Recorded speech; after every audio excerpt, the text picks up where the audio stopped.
ओह, बड़ी नाक। यहाँ पर जियाना कहती है कि हमें उसे ढूंढने के लिए पूरी कोशिश करनी होगी, हम ये कर सकते हैं। तो वह कहता है कि हमसे क्या मतलब। और हमें पता चलता है कि आधी रशियन लैंग्वेज जियाना और मनसिक दोनों को आती है। डोंगजू कहता है कि शायद से इसके लिए रशियन को लाना होगा, जो कि इसकी भाषा को समझकर हमें बता सके। यहाँ पर जोंगयंग उस आदमी को ले जाता है। तभी डोंगजू कहता है कि ये फोन तो तुम्हारा है ना। तो वो कहता है कि अरे ये मेरा फोन है। यहाँ पर हम देखते हैं कि डोंगजू बॉक्सिंग कर रहा होता है। फिर यहाँ पर डोंगजू उसे जोर से पंच मारता है और प्रेजेंट में भी ऐसा ही होता है। जू यंग के सारे मेंबर को मारने के बाद उन्हें नीचे पटक देता है। इसके बाद हम देखते हैं कि जियाना डोंगजू को कॉल करती है, पर वो नहीं उठाता है। यहाँ पर जियाना को ये अच्छा नहीं लगता है, क्योंकि डोंगजू ने ऐसा बार बार किया होता है। इसके बाद डोंगजू मिलने के लिए बुलाता है, तो जियाना वहाँ से जाने लगती है। यहाँ पर मनसिक पौधे के सड़े हुए पत्ते को पकड़ रहा होता है, तो थोड़ा सा पकड़ने पर वह खुद ही गिर जाता है। मनसिक कहता है कि ये भी गिर गया, और ये 4 स्टार वाली यूनिफॉर्म मुझे बहुत पसंद है। और इसके बाद मनसिक न्यूज़ देखता है, उसमें बताया जाता है कि एक लड़का कैसे क्रिमिनल को पकड़ रहा है। तो मनसिक कहता है कि ये डोंगजू भी ना, और वह डोंगजू को कॉल करता है। यहाँ पर रिंग जाती है। T T T. आपने जिस व्यक्ति को कॉल किया है वह अभी व्यस्त है। मतलब यहाँ पर डोंगजू कॉल नहीं उठाता है। और यहाँ पर रेस्टोरेंट में सभी के फ़ोन में एक मैसेज आता है, और उसमें लिखा हुआ होता है कि एक आदमी फरार है जो कि मोटा सा है और उसके हाथ में टैटू है। यहाँ पर सभी लोग उसे देखने लगते हैं। यहाँ पर गुआनसी भी उस मैसेज को देख लेता है तो डर जाता है। कहता है कि अरे मैं नहीं हूँ, ये कोई दूसरा आदमी है। और खांसते खांसते अपना चेहरा छुपाने के लिए एक चश्मा पहनता है। और यहाँ पर जोंगयुंग ने भी अपने डर पर काबू कर लिया होता है। यहाँ पर उसके पास एक ऑफिसर आता है, कहता है कि हेलो सर, और अभी तो आप सभी अलग हो चुके हैं, तो सोचा है क्या काम करोगे। जोंगयुंग कहता है कि अभी तक तय नहीं किया। फिर वह कहता है कि क्या मुझे तुम्हारा टाइम मिल सकता है।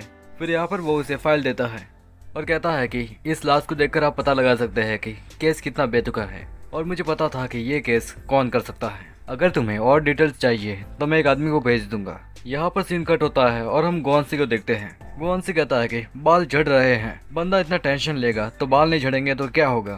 तभी वहाँ पर मनसिक आता है, कहता है कि बाल सहलाने से बाल नहीं आ जाएंगे। गुआनसी कहता है कि आपने मुझे यहाँ पर क्यों बुलाया, और ये लोन की वार्निंग देना जरूरी था। मनसिक कहता है कि वैसे भी लोन कहाँ भरता है तू, और कहता है कि वैसे तुमने अपना नंबर चेंज क्यों कर दिया। तुमने ही डोंगजू को मैसेज करके जोंगयुंग के अड्डे पर भेजा है, अब बताओ इस बार कहाँ भेजा है। यहाँ पर जियाना के ऑफिस में जोंगयुंग आता है, तो वो कहते हैं कि आपका यहाँ आना कैसे हुआ। तो वो कहता है कि क्या जियाना ऑफिस में है। कहते हैं कि वो तो बहुत पहले ही चली गई। फिर जोंगयुंग कहता है कि क्या तुम्हें पता है कि वो कहाँ पर गई होगी। फिर हम जियाना को देखते हैं जो कि रिटायर ऑफिसर के पास आई होती है। तो वह कहता है कि वो केस, वो तो बहुत पुराना केस है। सच बोलूं तो वो केस मेरा था ही नहीं, बस केस की फाइल पर नाम मेरा लिखा है। मैंने बस वहाँ पर 2 लाशों को देखा था। जियाना कहते हैं कि क्या आपको पता है कि उस केस को कौन हैंडल कर रहा था। हाँ, एक आदमी है जो तुम्हारा काम कर सकता है। उसका नाम चकना मिल जाता और फिश फ्राइज मिल जाता तो मजा ही आ जाता। तो यहाँ पर जियाना उसका ऑर्डर लिखती है। तुम तो बड़ी दिलदार पुलिस वाली हो। वैसे यहाँ पर पास में यूडोंग नाम की जगह है, वहाँ पर एक आदमी बोट ऑयल बेचता है और वो एक गैंगस्टर है। तो यहाँ पर मनसिक भी ह्योडोंग ऑयल की जगह पर जाता है, और जैसे ही वे लोग अंदर जाते हैं कुछ गुंडे उनके पीछे पड़ जाते हैं। मेरा कहने का मतलब है पीछा छुड़ा रहे होते हैं। इसके बाद मनसिक कहता है कि चलो अंदर चलते हैं। यहाँ पर हम देखते हैं कि जोंगयुंग भी उसके पास आ जाता है, कहता है कि मुझे अड्डा बदलना पड़ेगा। वैसे तुम्हारे जैसे ही एक लड़की यहाँ पर आई थी। मेरे लिए एक स्विमिंग फ्राइज भेज देना, मेरे तरफ से एक्स्ट्रा भेज देना। समझदार हो। यहाँ पर हम देखते हैं कि मनसिक इन्वेस्टिगेशन के लिए अंदर चला गया है। इन्वेस्टिगेशन हो ही रही होती है कि वह भागने लगता है, क्योंकि बहुत सारे गुंडे पीछे पड़ जाते हैं, और वह कहता है कि बैकअप भेज दो। तभी सामने से भी गुंडे आ जाते हैं। मनसिक कहता है कि एम्बुलेंस भेज देना। तभी पीछे से डोंगजू आ जाता है, जो कि उन गुंडों को उठा कर पटक रहा होता है। यहाँ पर मनसिक और गुआनसिक डोंगजू के पास जाते हैं, और हम देखते हैं कि उनके हाथ में हथियार होते हैं। तभी पीछे से जियाना आती है और ऑयल ड्रम को फेंकने लगती है। तो यहाँ पर गुआनसी और सभी लोग ड्रम को फेंकने लगते हैं, और इसकी वजह से वे लोग नीचे गिरने लगते हैं। और डोंगजू को देखने के बाद जियाना राहत की सांस लेती है। तभी यहाँ पर जोंगयुंग के साथ पुलिस आ जाती है और सभी गुंडों को पकड़ लिया जाता है। तभी मनसिक के पास डेग्यून आता है। वह कहता है कि ये सब डोंगजू ने किया है ना, चिंता मत करो, मैं किसी को नहीं बताऊंगा। यहाँ पर डिनर में मनसिक गुस्से में कहता है कि डोंगजू ये क्या है, तुम बिना बताए चले गए और तुमने तो कॉल तक नहीं उठाया। तो क्या तुम ऐसे छोटे मोटे काम करके जोंगयुंग को पकड़ लोगे। यहाँ पर डोंगजू कहता है कि जोंगयुंग का पावर है पैसा, और उसके पास इतने पैसे हैं कि वो किसी को भी खरीद लेता है। इसलिए हम उसे कितना भी पकड़ने की कोशिश करें, हम उसे पकड़ नहीं पाएंगे, क्योंकि वो पैसे से सभी को खरीद लेता है। फिर मनसिक कहता है कि सबूत के तौर पर क्या मिला। कहता है कि कुछ भी नहीं मिला। जोंगयोंग कहता है कि नहीं, हम उसे ढूंढ सकते हैं। आपको याद है बोट इन्वेस्टिगेशन के दौरान हमें करीबन 3 लाशें मिली थी। उनमें से एक आदमी के 2 बीच के दांत तोड़ दिए गए थे और हो ना हो वह सिल्वर बनी है। सिल्वर बनी को मार दिया गया है तो गोल्डन बनी जरूर जुयिंग के बारे में बताएगा। फिर यहाँ पर सभी लोग घर की ओर जा रहे होते हैं तो यहाँ पर डोंगजू जियाना के पीछे होता है। फिर वह उसके आगे आकर कहता है कि चलो मैं तुम्हें घर तक छोड़ देता हूँ। तो जियाना कहती है कि नहीं, मुझे तुम्हारे साथ आना है। तो यहाँ पर जिम में जियाना बॉक्सिंग ग्लव्स पहनती है। डोंगजू कहता है कि तुम्हें तो नहीं आता है ना। तो जियाना कहती है कि तुम मुझे इग्नोर क्यों कर रहे हो। डोंगजू कहता है कि मेरे पास और कोई चारा नहीं था। तो जियाना कहती है कि बस इतनी छोटी वजह के कारण। फिर वह उसे मारकर कहती है कि तुमने मुझे बताया क्यों नहीं, और कहता है कि मैं अब पीछे नहीं हटने वाला। यहाँ पर एक केस हो जाता है। तो जुयिंग कहता है कि बस कैंडी बनने दो, मैं तुम्हारी पूरी भरपाई कर दूंगा और तुम मेरा बिजनेस चलाओगे। तो वो कहता है कि ये तुम्हारा बिजनेस चलाएगा। जुयिंग कहता है कि मैंने कुछ दिनों के लिए बोला है बस। तो वो कहता है कि ठीक है। तो जुयिंग कहता है कि मुझे इस कैंडी को इंसुंग में एक्सपोर्ट करना है, क्या तुम्हारे पास कोई है जो इस काम को सही से कर ले। तो वो कहता है कि मेरे पास एक है जो ये काम अच्छे से कर सकता है। जुयिंग कहता है कि और ये बात हम दोनों के बीच में रहेगी। यहाँ पर हम ड्रग डीमन को देखते हैं जो कि ड्रग्स बना रही होती है और ये सारा काम करने के बाद वो अपनी बहन के रिबिन को देखती है। तभी यहाँ पर रशियन गैंगस्टर आता है। वो कहता है कि शादी करोगी। ड्रग डीमन कहते हैं कि अभी नहीं, पहले मैं अपनी बहन को तो ढूंढ लूँ। यहाँ पर हम उसकी बड़ी बहन को देखते हैं। उसमें एक आंटी कह रही होती है कि वह प्रॉब्लम है, हमें उसे भेजना है बस। यहाँ पर उसकी छोटी बहन उसे एक पिन देती है, कहती है कि संभाल कर रखना। यहाँ पर अगले सीन में वो अपनी छोटी बहन को एक यूएस के आदमी को दे देती है और वे बड़ी बहन को छोड़ छोटी बहन को लेकर जाते हैं। और यहाँ पर उसकी बहन बाय बोल रही होती है। यहाँ पर हम देखते हैं कि वह दोनों बहुत ज़्यादा नशा कर लेते हैं और उनकी हालत बहुत ख़राब होती है। ड्रग डीमन बताते हैं कि जब वह छोटी थी उसकी लाइफ बहुत मुश्किल से गुजरी है और बड़ी बात यह है कि उसे अपना नाम तक याद नहीं। जब वह बड़ी बहन को ढूंढ लेगी तब उसे पता चल जाएगा उसका नाम क्या है। यहाँ पर डोंगजू को जुयिंग का कॉल आता है और वो उसे डिनर पर बुलाता है। तो यहाँ पर डोंगजू मस्त खा रहा होता है। डोंगजू कहता है कि तुम तो बड़े अमीर आदमी हो, ये सब खाने को बार बार कहाँ मिलता है। जुयिंग कहता है कि तुम्हारा मूड और भूख दोनों चेंज हो गई है। तो यहाँ पर वो सारा खाना फेंक देता है। जुयिंग कहता है कि इतने दर्द के बावजूद भीड़ क्यों रहे हो, अगर मैं कोई काम कर रहा हूँ तो उसमें गलत ही क्या है, ध्यान रखना मारे जाओगे। डोंगजू कहता है कि मैं मरने से नहीं डरता, काउंटडाउन चालू हो चुका है।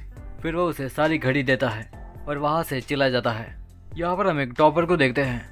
यहाँ पर वो कस्टम ड्यूटी कर रहा होता है पर वह पकड़ा जाता है और यहाँ पर कुछ लोग उसे मारने लगते हैं। वो कहता है हांगू यूनिवर्सिटी में पढ़ने वाला टॉपर बच्चा एक कस्टम ड्यूटी करके पढ़ाई करता है, ये सब करने से कुछ भी नहीं होता और तुमने असली पैसे दे के ही कहा है। कहता है कि चाहो तो हमारे यहाँ पर काम कर सकते हो। फिर वो उसे एक घड़ी देता है और कहता है कि सब कुछ बेचने पर भी ये घड़ी नहीं बनेगी तुमसे। तो यहाँ पर वो अपनी बुक को आग लगा देता है और स्मेल करता है। यहाँ पर डोंगजू के पास जियाना आती है। डोंगजू कहता है कि कैसे हो। तो जियाना कहती है कि ठीक हूँ। फिर हम देखते हैं कि सभी लोग एक साथ हैं। तो जोंगयोंग कहता है कि देख लो डीएनए सेम है, तुम्हारे भाई को जुयिंग ने मार दिया है, अपने भाई के कातिल के लिए तो तुम बता सकते हो। तो वो कहता है कि जुयिंग ने कभी पैसे गिने नहीं क्योंकि उसका दिमाग खराब होता है, इसलिए वो तोलता है और उसके अंडर में बहुत से लोग काम करते हैं। यहाँ पर हम देखते हैं कि पार्टी में सभी लोग आए होते हैं और कमिश्नर भी आया होता है। यहाँ पर जोंगयोंग कहता है कि पैसों को ढूंढने के लिए हमें जुयिंग के कार स्मगलर ओहो को ढूंढना चाहिए। फिर वह कहता है कि हमें लंबी नाक वाले सरगे को ढूंढना चाहिए। ओह बड़ी नाक। यहाँ पर जियाना कहती है कि हमें उसे ढूंढने के लिए पूरी कोशिश करनी होगी, हम ये कर सकते हैं। तो वह कहता है कि हमसे क्या मतलब। फिर यहाँ पर पनियोल कहता है कि वेटर पानी लाओ। तो जुयिंग कहता है कि आपने सुना नहीं, पानी लाओ। तो यहाँ पर वो कमिश्नर के लिए पानी लाता है। तो यहाँ पर वो चौंक जाता है। फिर यहाँ पर मीटिंग चालू हो जाती है। यहाँ पर मनसी कहता है कि जय हूँ टैक्सी ड्राइवर का काम करता है और वह बहुत मेहनत करता है और यहाँ पर हम देख भी सकते हैं। तो यहाँ पर जय होंग के सामने जोंगयोंग आता है। वो कहता है कि बहुत समय हो गया। यहाँ पर जय होंग माफी मांगते हुए कहता है कि मुझे माफ करना, मैं तुम सभी के साथ मिशन पे नहीं आ सकता क्योंकि वह टैक्सी का भी काम करता है। तो यहाँ पर जोंगयोंग कहता है कि कोई बात नहीं, सब कुछ ठीक है।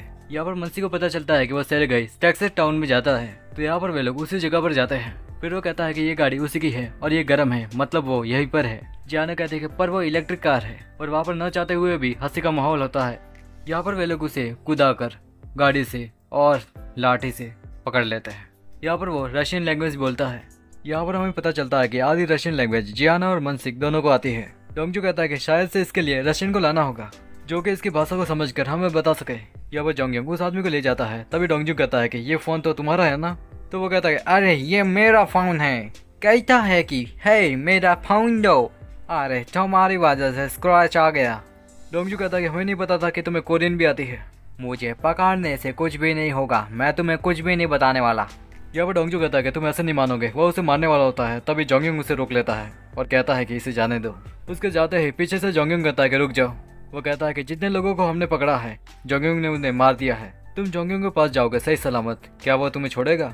क्या वो ये मान लेगा कि पुलिस ने तुम्हें ऐसे ही छोड़ दिया है? ये देख लो, इन सभी को जुयंग ने मारा है, या तो हमारी टीम में आओ या तो जुयंग के पास जाकर मर जाओ। तो यहाँ पर वो उन्हें 21 पॉइंट्स बताता है। तो यहाँ पर जियाना कहती है टोटल 53, अगर मेरे गिने हुए पॉइंट्स को मिला दो तो यहाँ पर खाना खाने के बाद वे चले जाते हैं खोजबीन पर। सभी जगह को ढूंढने के बाद क्रॉस करते हैं। यहाँ पर सारी कैंडीज बन जाती है और यहाँ पर डोंगजू सेल्फी लेकर जुयंग को सेंड करता है। यहाँ पर शायद से जुयंग डेटिंग कर रहा होता है। इसके बाद वो डोंगजू का मैसेज देखता है और उसने मैसेज लिखा था कि पैसा कहाँ हो सकता है। पर यहाँ पर डोंगजू जोंगयुंग के साथ सेल्फी लेता है और यहाँ पर शायद से जय होंग नौकरी ले रहा होता है। फिर वह अपने टीम की ओल्ड पिक्चर को देखता है और यहाँ पर जुयंग डोंगजू का मैसेज देखता है, पैसा कहाँ हो सकता है, सेकंड में तुम बुरे हो, मैं तुम्हें खा जाऊंगा। मैं तो गया था छुपते छुपाते पर मुझे कंटेनर मिल गया। यहाँ पर जुयंग आकर देखता है कि सारा पैसा गायब है और कंटेनर पूरी तरह से खाली है। यहाँ पर जुयंग ने गलती कर दी डोंगजू को कम समझकर, नहीं तो वो यहाँ से पैसे भी गायब करवा सकता था। यह सब देखने के बाद उसे गुस्सा आता है और वह रोने लगता है और ऊपर वे सभी सब कुछ सुन रहे होते हैं। ट्रक डीमन कहती है कि याद करो तुमने क्या कहा था। कहता है कि बैठ जाओ। पनियल वहाँ से जाने लगता है तो वो कहता है कि कमिश्नर, हे सभी लोग साइड रहिए। वहाँ पर ही ट्रक डीमन होती है। वो कहता है कि बच्चा मर चुका है, हंगामा मत करो, तुम कहाँ जा रहे हो। यहाँ पर जुयंग कमिश्नर के पास जाता है और उन्हें घड़ी पहनाकर कहता है कि इससे आपकी ताकत बढ़ेगी और ये मैंने सिर्फ आपके लिए लाया है। यहाँ पर जय होंग कहता है कि धन्यवाद। डोंगजू कहता है कि तुम हमेशा हमारे काम आते हो, अब मेरा पंच तुम्हें लगेगा। फिर उसे एक कॉल आता है। डोंगजू कहता है कि मैं तुम्हारा धंधा बंद करवा दूंगा। जयहोंग कहता है कि ठीक है। तो दोस्तों एपिसोड कैसा लगा? अच्छा लगा तो कमेंट करें। मिलते हैं आगे के एपिसोड में।